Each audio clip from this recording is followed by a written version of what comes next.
Assassin's Creed has spent 17 years building protagonists whose stories end in completely different ways. Some go out and sacrifice. Some close a chapter of grief they carried for decades. Some finish a war they never asked to start. Today, we're breaking down the 9 most pivotal final missions across the franchise, ordered by game release date, from Ezio's first real test inside the Brotherhood to Basim's double identity endgame in 9th century Baghdad, starting with the sequence that turned a grieving son into something far more dangerous. Requiescat in pace. Most people know this phrase because Ezio said it after every single kill in Assassin's Creed 2, rest in peace. Except Ezio himself got anything but peace, and the mission titled after his signature line proves it. Sequence 3 contains exactly 5 memories: roadside assistance, Casa Dolce Casa, practice makes perfect, what goes around, and a change of plans. The entire sequence takes place between 1476 and 1478, spanning 2 years of Ezio's early assassin life following the execution of his father and brothers in Florence. By the time this sequence ends, Ezio hasn't even hit 30 yet. He's young, angry, and still driven entirely by personal revenge. The sequence builds toward Ezio's earliest steps inside the Brotherhood, training under Mario Auditore at the Villa Monteriggioni, and beginning to understand that what destroyed his family wasn't a local grudge, but something much older and deeper. The Templars aren't random enemies, they're an organization, and taking them down one by one isn't vengeance, it's war. Sequence 3 is where Ezio stops reacting and starts becoming a weapon. The phrase requiescat in pace becomes loaded when you realize what it actually signals. It's closure, but whose closure exactly? Ezio thinks he's ending his family's story by hunting down the men who signed their death warrant. He's not. He's just beginning his own chapter as an assassin. The irony is brutal. Every time he says rest in peace over a dead Templar, he's pushing himself further from ever finding peace himself. The sequence resolves Ezio's initial arc of raw grief while simultaneously pulling him into something much larger than himself. He ends it not as a grieving son, but as a functioning instrument of the Brotherhood. The game earns this shift with genuine emotional weight. You feel Ezio's transformation happen in real time as he realizes revenge alone won't bring his family back, but preventing other families from suffering the same fate might give their deaths meaning. But if you think Ezio's first steps into the Brotherhood were intense, wait until you see how his story concludes decades later when he finally tracks down the man who makes every Templar he's killed so far look like a warm-up act, the heir to the Empire. Ubisoft literally changed who killed a real historical figure, and almost nobody even noticed. The final mission of Assassin's Creed Brotherhood takes place at the Battle of Viana in 1507.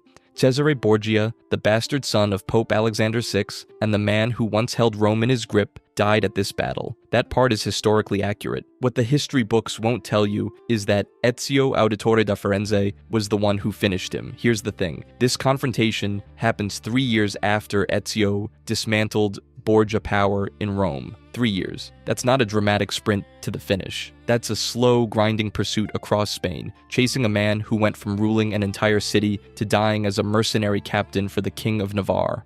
The mission itself is structurally more complex than anything the series had done before. 9 separate objectives. Not go here, kill this person. 9 distinct tasks including reject the base and material and seek salvation in the flames. Earlier AC games gave you linear climaxes. Brotherhood made you work for it. And here's where Ubisoft got clever with the history. Cesare Borgia did die at Viana in 1507. Historically, he was unhorsed and run through with spears by enemy soldiers. The game has Ezio hurl him from the castle walls instead. Same location, same year, completely different method. Ubisoft kept just enough of the historical record to make it feel grounded, then quietly swapped out the cause of death. Most players never even questioned it. But the real story is what this mission represents for Ezio. This isn't Assassin's Creed 2, where a grieving son hunts his family's killers. By Brotherhood's end, Ezio isn't a man with a vendetta anymore. He's a general who just won a war. When you finally throw Cesare off that wall, there's no euphoria. Just a tired assassin who's ready to move on. Rome is free. The Borgias are finished. And Ezio is done being angry. But if you think watching a seasoned master assassin close out a years-long conflict is heavy, wait until you see what happens when the last living assassin faces impossible choices in a first civilization temple, the last of the assassins. You spend 3 games trusting Lucy Stillman. She's the Abstergo scientist who helps Desmond escape. She's the one standing between him and the Templars. She's the reason the entire modern-day plot moves forward, and then in one cutscene, with zero warning, Desmond stabs her in the stomach and she dies. Before you assume this was some random plot twist, hear me out. The ending of Brotherhood locks Desmond into something called a sync nexus, which is basically a mental collapse. His consciousness is fracturing because he's relived too many memories from too many ancestors. To stabilize himself, he has to push through the final buried memory the Animus has been hiding from him. The game doesn't give you a choice, you're just along for the ride. The mission takes place right after Desmond and his team locate the Apple of Eden beneath the Colosseum in Rome. That specific location matters because it's where the Grand Temple's influence over Desmond becomes undeniable. Everything the Brotherhood has been working toward converges in that chamber, and the payoff is not what anyone expected. Inside the Nexus, Desmond confronts Juno, the Isu entity who had been quietly embedded in the Apple's systems, waiting. Nobody, not the characters and not the players, fully realized she was pulling strings until this exact moment. She reveals Lucy as a Templar mole. No build-up, no foreshadowing that made sense in retrospect, just a flat declaration that the woman you trusted was working for the enemy. Then Juno forces Desmond to stab her. You don't get to refuse. You don't get a dialogue option. The sequence plays, Lucy collapses, and Desmond falls into a coma. That's how Brotherhood ends. The community response was significant enough that petitions calling for Ubisoft to reconsider killing Lucy gathered tens of thousands of signatures. People were that invested in her as the connective tissue holding the modern-day story together. The backlash wasn't just about Lucy's death, it was about what the ending signaled. Desmond falling into a coma wasn't a cliffhanger, it was a writing team hedging their bets, setting up an exit strategy from the modern-day narrative entirely. But at least Desmond's collapse had a purpose, unlike the protagonist who dies for literally no reason in the next game. The path of revenge. Assassin's Creed 3 forces you to kill someone you arguably liked more than the protagonist. Connor Kenway's final confrontation with his father Hatham takes place on June 5th, 1781, atop a cliff overlooking New York City, and the entire sequence is built around a single brutal truth. This conversation ends only one way regardless of what you choose. Hatham Kenway was the founder and Grand Master of the colonial rite of the Templar Order, making him the most powerful Templar in the Americas. He's also Connor's father. That's the narrative compression Assassin's Creed 3 built its entire identity around. The mission features a dialogue system where Connor must choose specific responses during their final exchange. You can be understanding, defiant, or attempt reconciliation. None of it matters. The kill is structurally inevitable. But watching two ideologically opposed men who share blood argue over whether freedom or order saves more lives, that's what the dialogue system controls. And it's more uncomfortable than most final boss fights have any right to be. Here's where it gets bleak. Connor's journey to this moment spans 20 years. The Templar-ordered burning of his Mohawk village in 1760 killed his mother when he was 4. He spent 2 decades hunting the people responsible, working through the entire Revolutionary War, only to discover his own father leads the organization that ordered her death. And Hatham's continued pursuit of Templar control means Connor's endgame isn't even about personal closure anymore. It's about preventing his father from reshaping the outcome of the American Revolution itself. The mission ends with neither man changed. Hatham never concedes Connor is right. Connor never concedes his father had a point. They argue until one of them dies and that's it. No catharsis, no reconciliation, no last breath pride, just 2 men whose philosophies allow for no middle ground. That was a deliberate choice. The writers wanted to make a statement about ideological conflict having no clean resolutions, and they succeeded. The community still divided over whether that was brilliant or whether Ubisoft wasted the father-son dynamic by defaulting to the predictable ending. Either way, it's one of the few Assassin's Creed finales that feels genuinely unresolved, which is rare for a franchise that usually wraps things up with emotional closure. But if you think killing your father to save a revolution is complicated, wait until you see what happens when Desmond has to make a choice that affects all of humanity inside the Grand Temple, the Temple. Desmond Miles saves the world by empowering the next villain, and the game frames this as heroic. Let me explain. December 2012. Beneath New York City, the Grand Temple.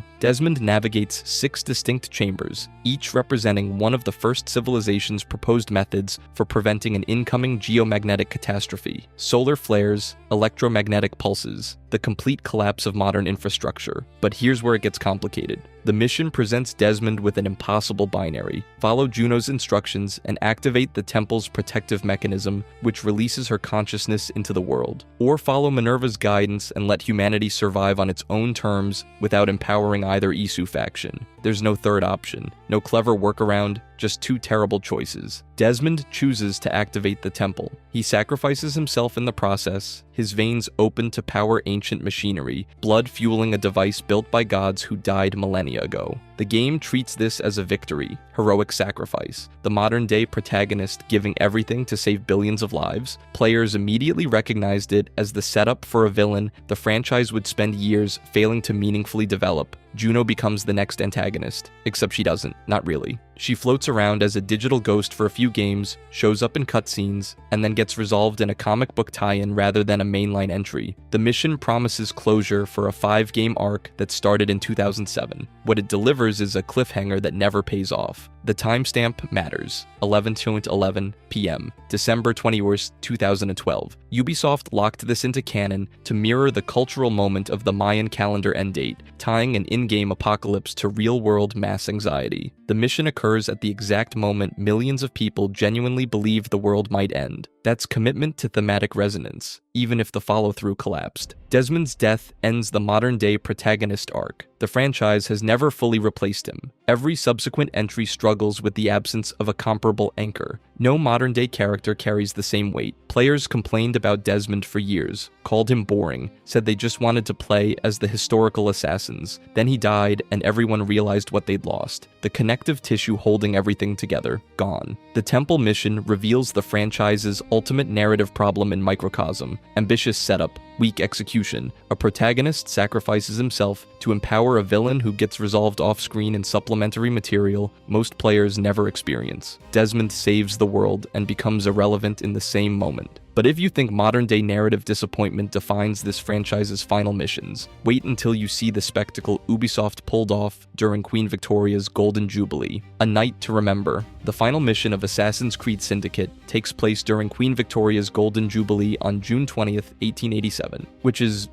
a completely normal backdrop for an assassination plot. Nothing says covert operation quite like thousands of celebrating Londoners packed into Buckingham Palace grounds while you're trying to dismantle a secret society. Here's the thing. This isn't just historically accurate set dressing. The Golden Jubilee actually happened on that exact date. The white drawing room you infiltrate during this mission is one of the most detailed location reconstructions in the franchise, with the chandeliers, the wall paneling, and the dimensions of the doorways all drawn from historical records of Buckingham Palace. The mission itself is cataloged as Sequence 9, Memory 4, and it requires you to free 8 captured royal guards split into 2 groups of 4 across the palace grounds before the Templar operation can be completed. But here's where it gets tactical. You need to identify a specific Templar operative using Eagle Vision. He shows up highlighted in red among the crowd of Jubilee guests. Capture him as a hostage, use him to force access into the white drawing room, and that's where the primary objectives conclude. What makes this mission interesting, though, is how it handles the Fry twins. Both Jacob and Evie reach the same endpoint, recovering Templar operational plans that effectively sever the Order's control over London's infrastructure, but they do it through completely different gameplay approaches. Evie prioritizes stealth, methodical planning, silent takedowns. Jacob defaults to combat, charging in with brass knuckles and zero patience for anything resembling subtlety. The mission doesn't force you into one style or the other. It just presents 2 protagonists with opposing methods converging on identical results, which is either a statement about assassin flexibility or proof the game couldn't commit to a single tonal identity, depending on how charitable you're feeling.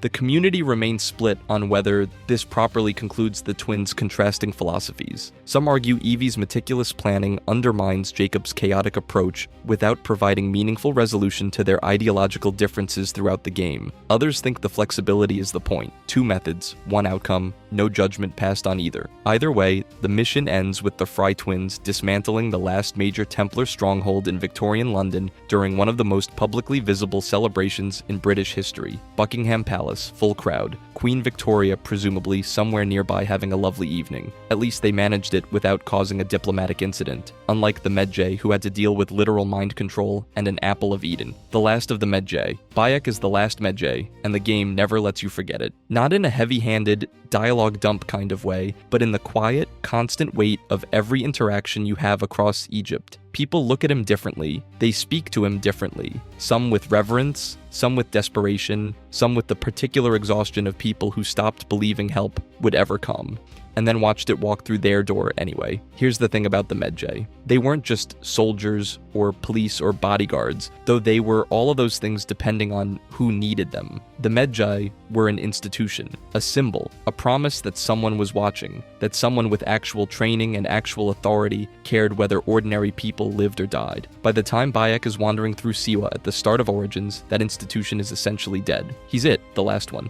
And the game is deeply interested in what that means for a man whose entire identity was built around belonging to something larger than himself. What makes this work so well is that Bayek never performs grief about it. He doesn't monologue about the weight of being the last Medjay, or stare dramatically into sunsets about legacy. He just keeps doing the job. Someone's kid is missing, he finds the kid, someone's crops are being destroyed, he handles it. The mundane, grinding, endless work of being the person a community depends on, carried out by a man who has every reason to walk away and apparently zero interest in doing so. But here's where it gets complicated. The Medjay as an institution existed to serve the pharaoh. That was the structure, the chain, the reason the whole thing had legitimacy. And the pharaoh's Egypt, by the time of Origins, is a rotting system held together by Roman occupation and political corruption.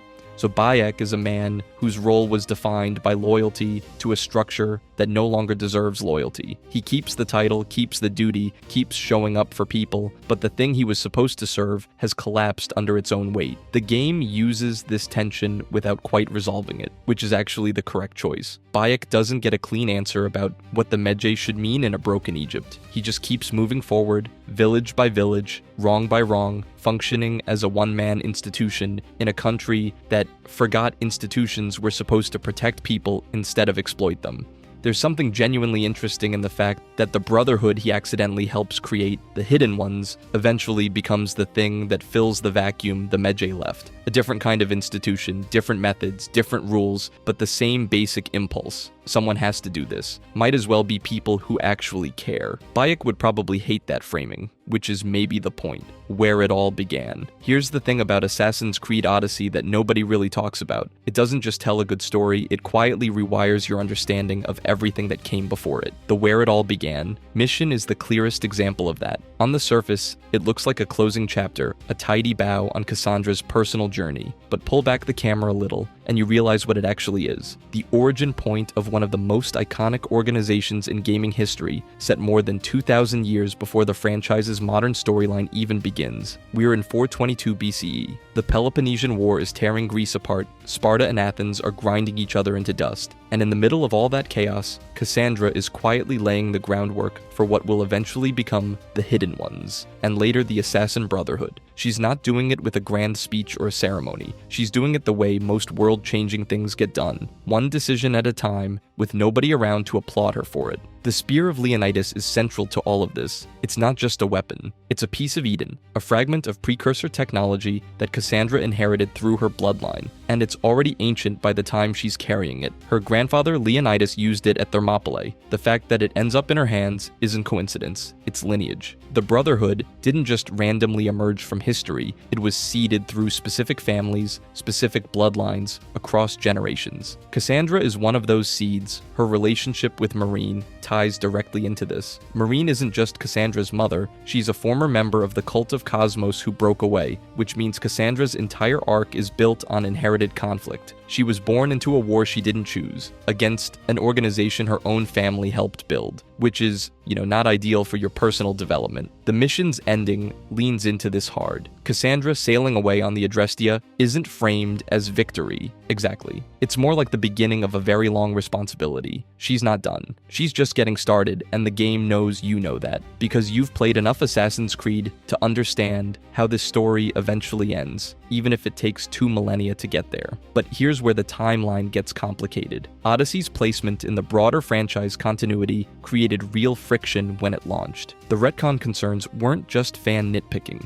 Fitting a fully realized proto-brotherhood into a history that already had established origin points required some creative stretching of the lore, and not everyone was convinced the seams were holding. Some players felt it enriched the mythology, others felt it quietly broke things that didn't need fixing. Both of those reactions are completely reasonable, which tells you everything about how careful carefully constructed this mission actually is. The best lore additions are the ones that split the room. Safe additions don't generate arguments that are still running years later. A New Beginning. Basim ibn Ishaq is either the most straightforward protagonist Assassin's Creed has ever given us, or the franchise's longest-running con, depending on which game you played first. If you started with Mirage, he's a petty thief who becomes a master assassin. If you played Valhalla first, you already know he's the villain. That's the hook. The entire final mission exists in this weird state where it's simultaneously an origin story and dramatic irony. The mission takes place in 861 CE Baghdad during the Abbasid Caliphate's Golden Age, the most advanced center of scholarship in the medieval world. The House of Wisdom housed an estimated 400,000 books at its peak. Ubisoft rebuilt it using surviving architectural records, and it's one of the most historically grounded location reconstructions the franchise has ever attempted. Here's where it gets layered. The mission reimagines the assassination of Caliph al-Mutawakkil, which historical records confirm happened at the hands of Turkish palace guards. Mirage inserts the Hidden Ones as the architects. Same playbook as Brotherhood with Cesare Borgia. Take a documented killing, claim the assassins did it, and suddenly the Brotherhood feels embedded in real history. The mission ends with Basim defeating the Grand Mufti, the man who betrayed his mentor Roshan. But it's not just personal closure. Basim formally establishes the Hidden Ones Baghdad Bureau here, grounding the franchise's mythology in the Islamic Golden Age, instead of the usual European settings. The Hidden Blades deployment is framed not as routine, but as the formal beginning of a doctrine every subsequent assassin would inherit. The blade isn't just a tool, it's the creed itself, and this mission shows its earliest canonical use in service of that ideology. But the modern-day thread is what makes this mission more than a conclusion.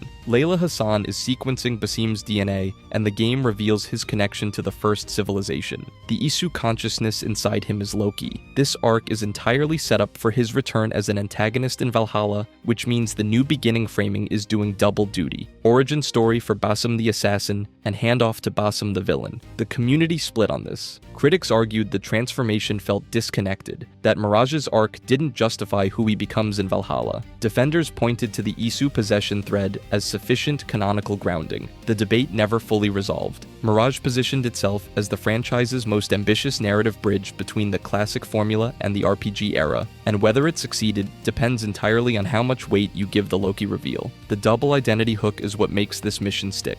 New players get a clean hero's journey. Valhalla veterans get dramatic irony baked into every scene. That tonal split is unprecedented in the franchise. Mirage is simultaneously a fresh start and a prequel depending on your entry point, and the final mission leans into that ambiguity without resolving it. Some players think it nailed both sides. Others think it failed at one or the other. The fact that the argument is still alive means the mission did something right. If you enjoyed this video and want to see more, click the video on the screen now.